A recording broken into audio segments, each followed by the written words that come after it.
Oi, pessoal, tudo bem? Meu nome é Sabrina Noredini, sou advogada, mediadora judicial e extrajudicial, e neste canal eu vou te ajudar a ser uma referência em mediação empresarial e ter uma renda de 2 a 10 mil reais por cliente. Neste vídeo, vamos conversar sobre conflitos e o que podemos aprender com eles. Vamos conversar logo após a nossa vinheta. Um minutinho.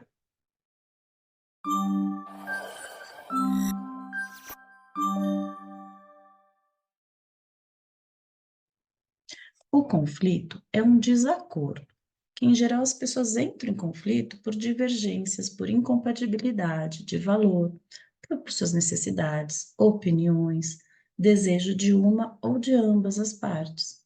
Conflitos vêm do latim e significa colidir, chocar, chocar-se, né? Trombar-se. Então, é inevitável, é natural do ser humano e por isso tão presente na nossa vida pessoal e também no ambiente empresarial, porque ele é composto por pessoas das mais diferentes opiniões e personalidades.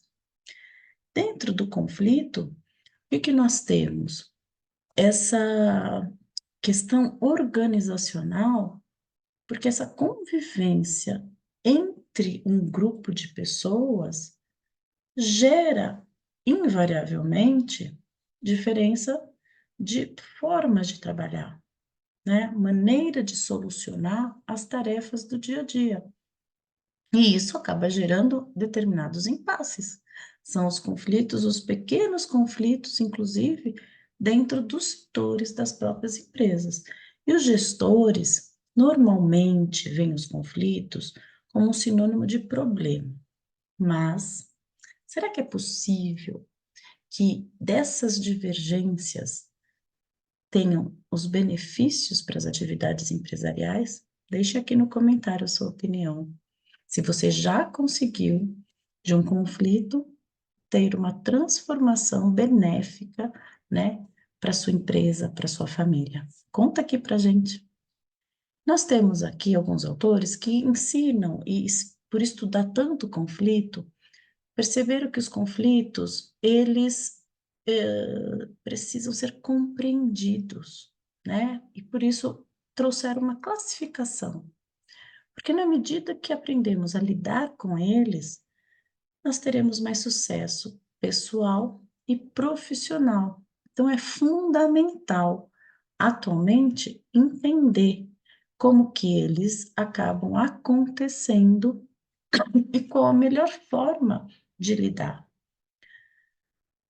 Um autor defende, por exemplo, que os conflitos não são apenas inevitáveis e naturais, mas como eles são necessários para impulsionar as mudanças dentro das empresas. E aí, onde pessoas diferentes dão um ar fresco para a empresa, na medida que cada uma vai ter uma perspectiva diferente para aquele tipo de situação que está acontecendo na empresa, né? A diversidade, ela é boa e ela gera conflitos. Agora, conflitos que podem ser, então, positivos, producentes. No entanto, existem alguns conflitos que eles são desnecessários. Por quê? Porque eles destroem os valores, eles causam prejuízo para as empresas e para as pessoas que trabalham nas empresas. Quando, então, o principal desafio dos gestores é identificar quais são os conflitos que são produtivos dos conflitos que não são produtivos e aprender, né, no sentido de gerenciar esses conflitos. Esse é o grande aí, né, cereja do bolo na questão aí da gestão dos conflitos. O conflito ele ocorre pela diferença desses objetivos e interesses pessoais, sendo uma parte inevitável da natureza humana. Mas ele constitui, então, o lado oposto da cooperação e da colaboração. Por quê? Ela, de forma, né, já na origem do próprio nome, ela está dentro ali do desacordo, né, da trombada, ali e que pode, então, né, machucar. Para que haja conflito, além da diferença, né, do que a gente já conversou aqui, tem uma interferência deliberada de uma das partes envolvidas em estar atuando com uma das outras partes, seja ela por indivíduo ou grupo, quando ele tenta alcançar os seus próprios objetivos interligados com alguma outra parte, interferindo na busca, né, de conseguir o que ele quer. E aí percebemos que essa divergência com essa interferência ativa, ela acaba sendo uma imposição de bloqueio, né, sobre a tentativa da outra parte de alcançar o objetivo dela. Numa empresa, a gente precisa prestar bastante atenção que isso não seja algo no sentido só vencer por vencer, né? Porque o objetivo maior da empresa não é que os grupos vençam, mas que a empresa alcance o seu objetivo. Então, o gestor ele precisa ficar bastante atento a essas questões, até porque um conflito, conforme ali os valores, ou que está escalando o conflito, a gente fala de espiral, né, do conflito, ou escala, a escalada do conflito, ele pode acabar se perdendo nas crenças originais ou no efetivo conflito inicial, para simplesmente ser uma briga de ego, de um venceu e não a outra parte, um grupo venceu e não a outra parte. E dentro de um grupo, dentro de um ambiente empresarial, isso pode acabar acontecendo simultaneamente dentro dos departamentos. Então, o gestor ele precisa estar extremamente atento a essas situações, né? E a maioria dos autores que estudam os conflitos, eles concordam que os conflitos são inevitáveis, né? Porque são da natureza humana, eu volto a repetir. Mas, como as pessoas integram as organizações, elas precisam aprender a lidar com essa realidade. Isso é imprescindível, né?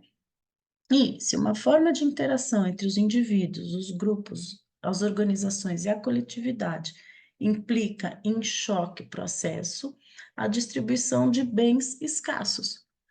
É isso que a gente precisa, então, estar conversando com mais profundidade. Aprender a lidar mapeando, né? Separando e parando a escalada. Então, nós temos o conflito num nível comportamental. Ele pode ser definido, então, como um processo no qual o esforço é propositadamente desenvolvido por um determinado indivíduo, no sentido de eliminar os esforços do outro indivíduo para alcançar um determinado objetivo, através de uma forma de bloqueio que vai resultar na frustração do indivíduo que, então, o indivíduo A, né, está bloqueando, né? Então, se a gente tem aqui, né, vamos aqui hipoteticamente colocar o Antônio querendo uma determinada promoção, e nós temos uma só, um cargo só, né, que vai estar gerando então a promoção de um desses dois funcionários. Vamos colocar aqui o Antônio e o José. E então, nós temos o quê? Algo que é escasso, que é um cargo de chefia. Um dos dois terá a promoção. Então, na medida que o Antônio, deliberadamente, propositadamente, ele vai estar eliminando os esforços do José de alcançar essa vaga, a gente está tendo aí um conflito não é armado, mas é um conflito ali entre essas duas pessoas. Então, o nível desse conflito é comportamental, né? Independentemente do que se queira de resultado para a empresa. São duas pessoas querendo ali o mesmo cargo. Então, vai depender muito desse gestor, né, desse superior que vai estar fazendo esse encaminhamento, essa indicação, para estar estabelecendo ali quais são os critérios, quais são os limites, qual que é o principal objetivo, qual que é o perfil para o cargo, que aí isso vai ser, então, minimizado. Nós temos o conflito de nível interno. E aí, na psicologia, o conflito pode ser visto como um estado provocado pela coexistência de dois estímulos que disparam reações que são mutuamente excludentes. E isso com a própria pessoa. Nós temos também um conflito de nível imaginário. E aí nós temos o quê? Uma confrontação com os desejos do outro, da outra pessoa, que constitui um limite à realização dos nossos sonhos.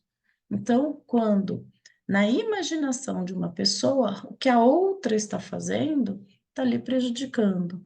Então, a gente tem aí situações, classificações possíveis, onde a gente fala, então, muitas vezes, que o conflito existe numa interpretação de cada um de nós, né? E nós temos, então, algo para ser observado, que é o pré-conflito.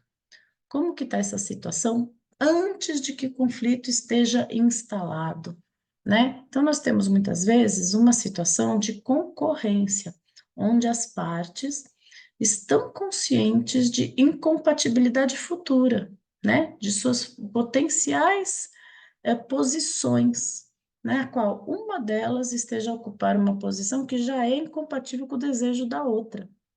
E elas já estão conscientes disso no presente, algo que vai acontecer futuramente. Acaba sendo muito mais fácil trabalhar quando esse conflito ainda não foi instalado, né? É uma profunda falta de entendimento entre duas ou mais partes, o ato, estado, o efeito de divergirem acentuadamente ou de se oporem a duas ou mais coisas. Então, também já se tem conhecimento de que isso existe. E uma vez que esse conflito ainda não foi instalado, existe a possibilidade, então, de não deixar que ele escale, né? Que inicie o que a gente chama da espiral do conflito. Então, a gente precisa observar que o conflito não é necessariamente uma briga. O conflito é um impasse. É errôneo a gente ver muitas vezes alguma pessoa brigando e imaginar que todo conflito vai acabar em briga. Não é verdadeiro isso, né?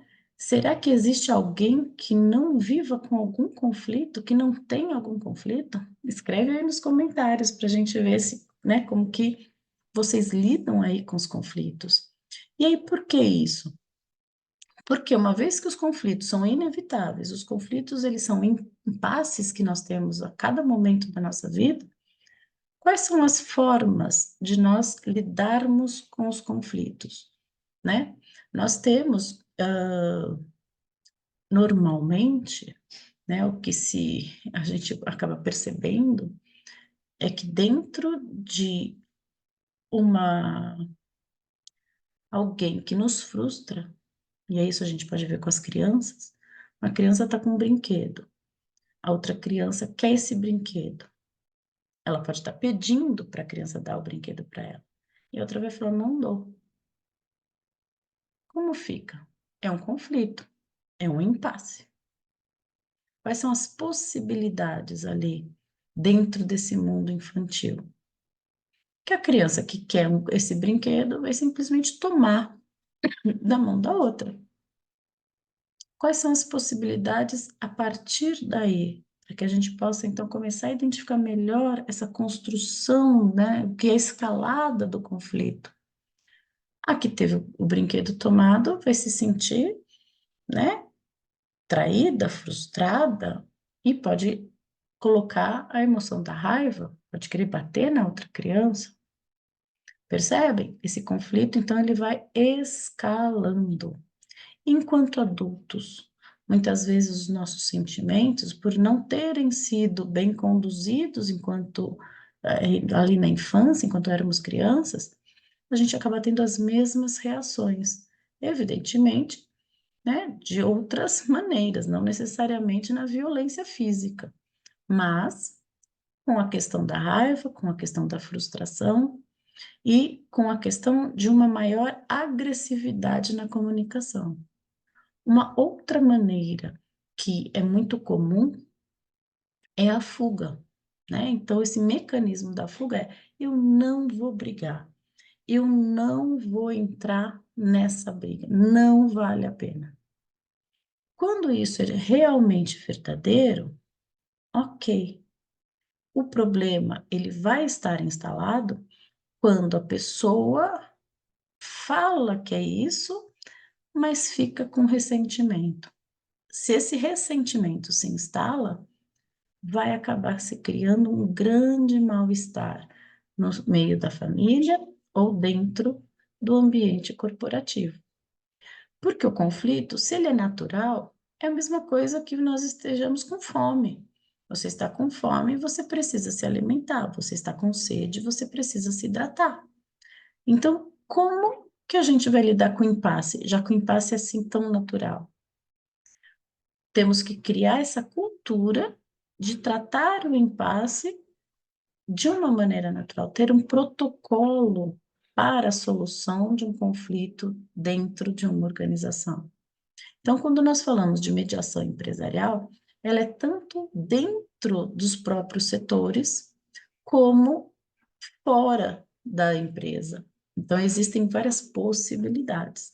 Quando a gente está falando dessa mediação dentro da empresa, então a gente pode estar colocando que ela existe na questão do conflito de tarefa, do conflito, então, de relacionamento e do conflito de processo.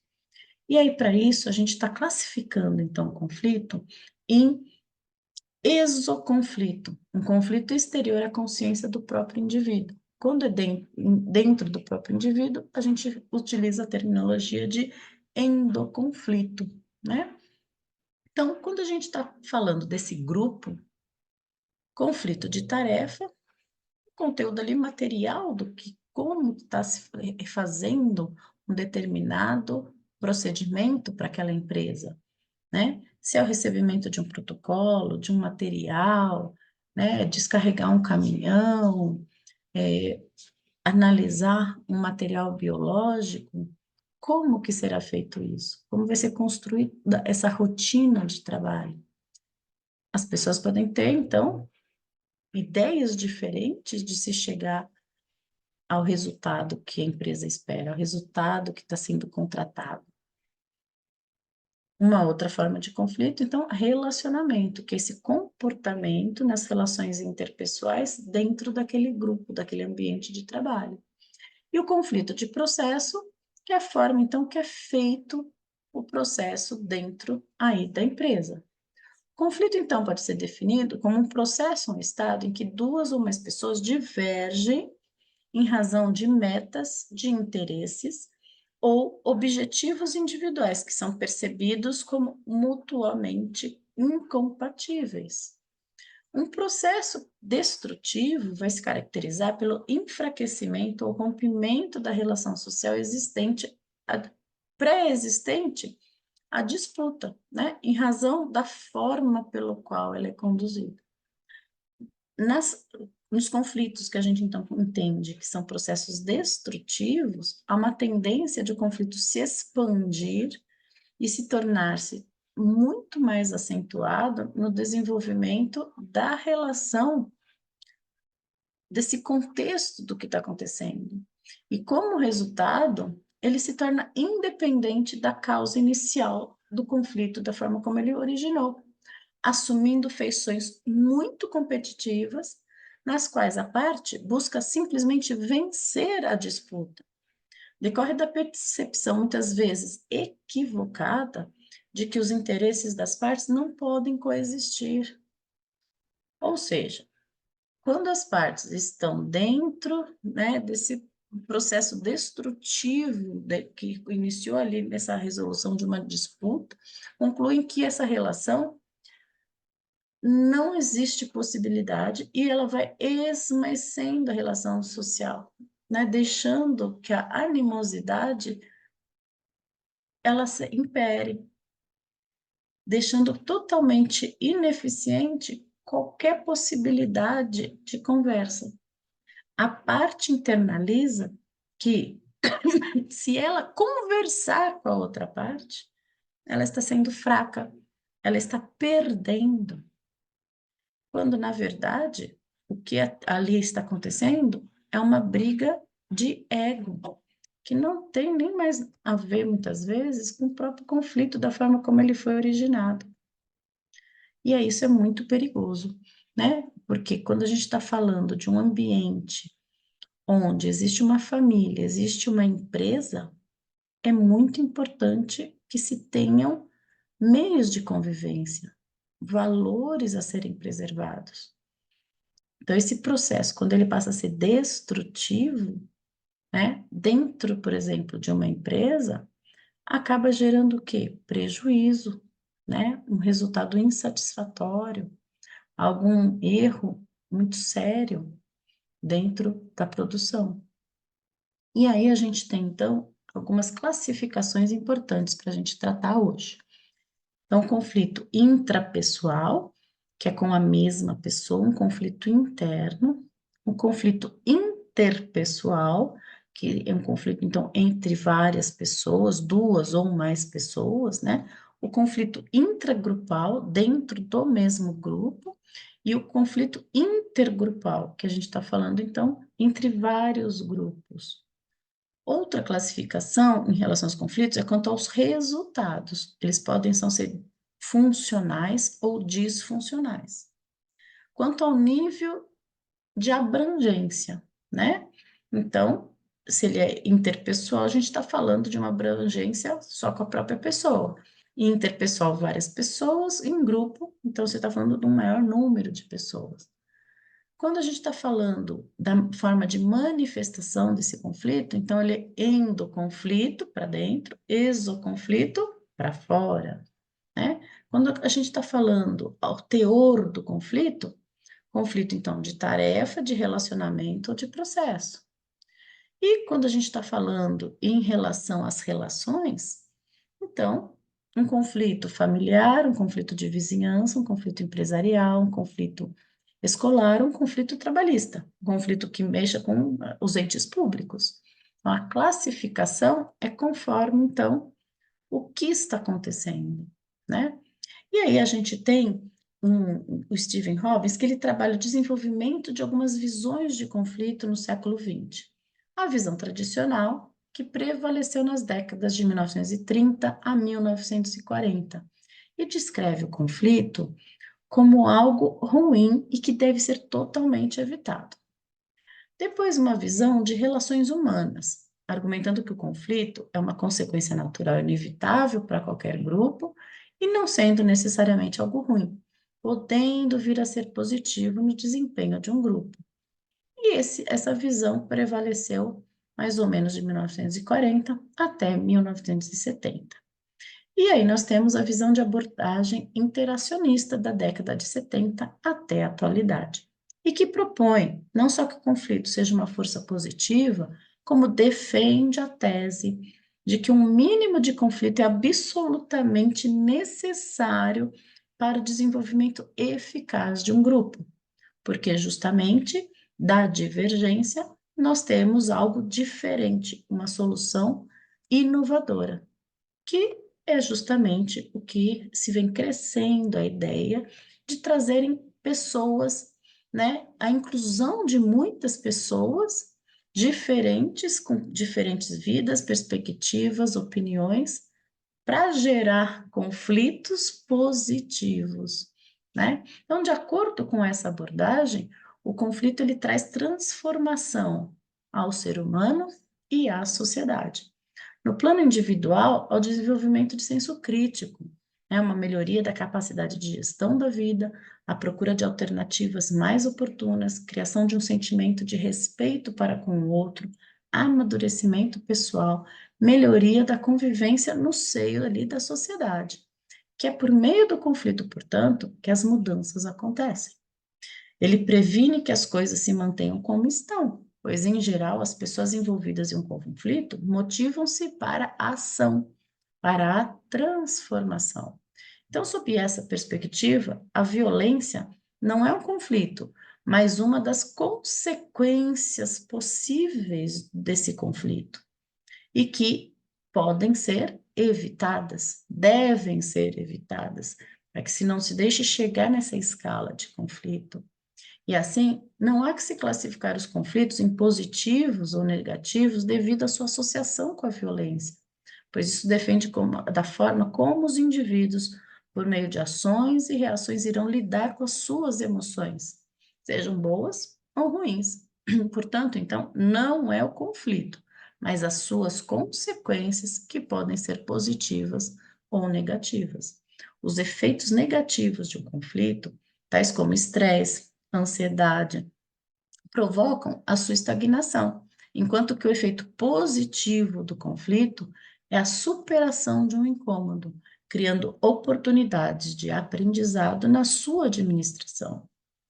E aí temos esses conflitos de uma maneira onde a gente tem a capacidade de estimular as partes a se desenvolverem com soluções criativas, né, que permitam a compatibilização dos interesses que aparentemente são contrapostos.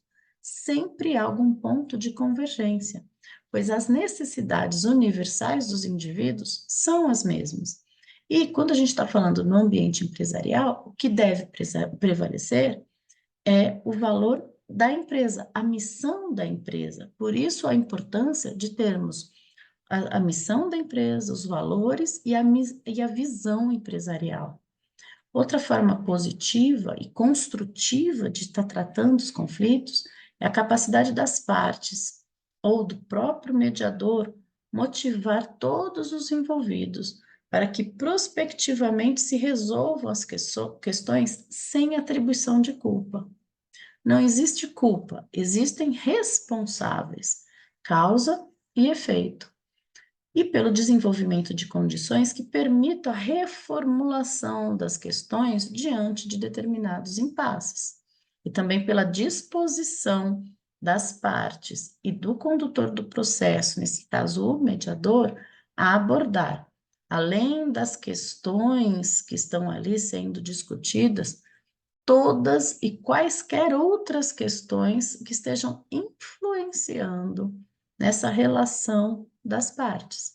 Pois não apenas o próprio conflito em si que esteja sendo conversado, mas tudo que levou a ele acontecer é importante estar sendo tratado para que tenhamos uma solução que a gente chama, então, que tenha permanência no tempo, não seja uma solução muito pontual.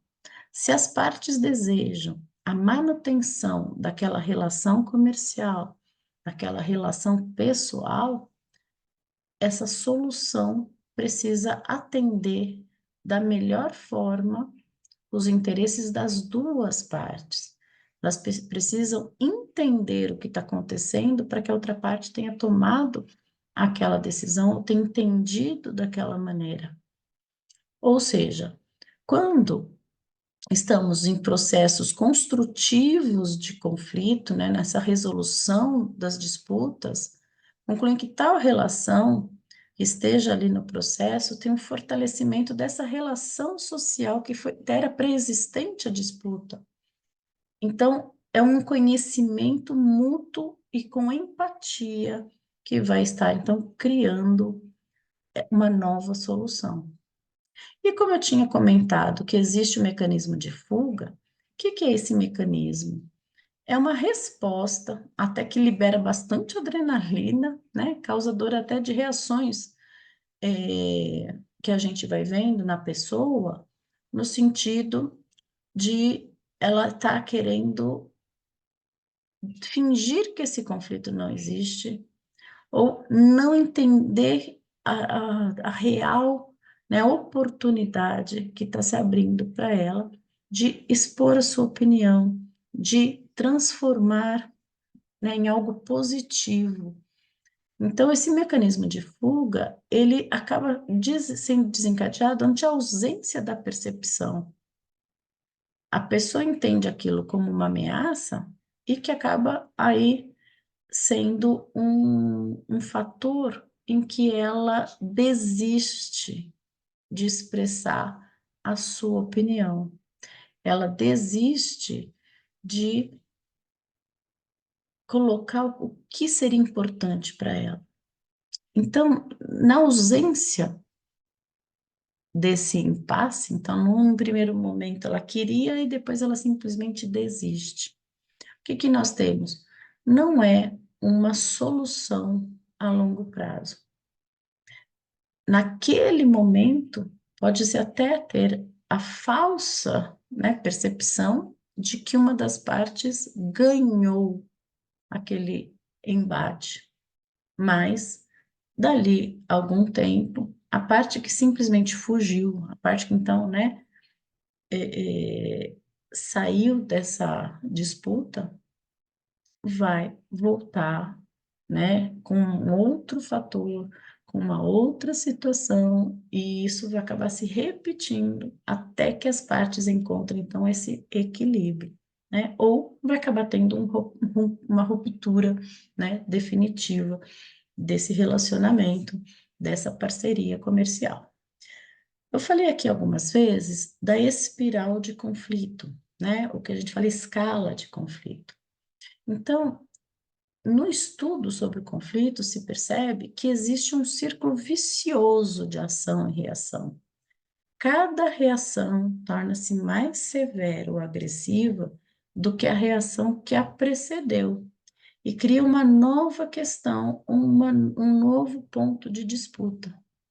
Nesse modelo de espiral de conflito, esse conflito ele vai escalando. A pessoa fez uma ação ruim aqui, né, foi um pouco mais agressiva, a outra é mais agressiva.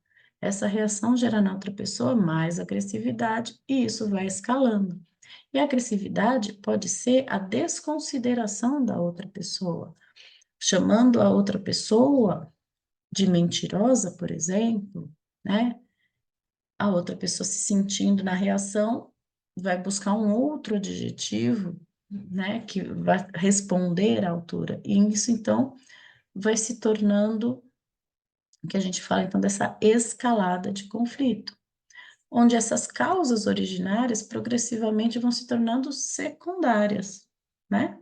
Por quê? As pessoas vão se preocupando mais em responder a uma ação, como elas estão ali reagindo, do que efetivamente resolver o que elas foram, né, buscar. Por exemplo, se a gente está falando de uma sessão de mediação propriamente dita. Então, como que a gente pode estar evitando essa escalada do conflito, essa espiral, né? Percebendo que os interesses divergem, que as posições estão enrijecidas, a comunicação foi interrompida, e aí começar a ver o que se a gente está falando de um grupo, alianças vão se formando nos grupos contra o outro grupo, né? Verdadeiras guerras vão sendo travadas. E até que chega, né, num ponto, muitas vezes, onde vai para a judicialização. Para evitar tudo isso, o que que a gente tem? Essa passagem de um estágio para o outro. Sair desse interesse que diverge e buscar quais são as necessidades. Sair dessa posição enrijecida e se aprofundar, né, do que verdadeiramente as pessoas estão precisando ali. É segurança, é prazo, é uma entrega, né, correta com o que foi pedido, né, é o restabelecimento de uma comunicação, um protocolo, uma metodologia de comunicação para que tudo possa ser atendido. Então, tudo isso são temas extremamente importantes, onde nós veremos na comunicação não violenta. E aí eu te convido a olhar o conflito sob uma nova perspectiva, com a possibilidade de crescimento, de diálogo, de empatia, tolerância e paz. E agora vamos ver o que vocês acham, né, de tudo isso que a gente aprendeu, de tudo isso que a gente conversou aqui. Deixe seu comentário, aperte o sininho e até o próximo vídeo. Um grande abraço.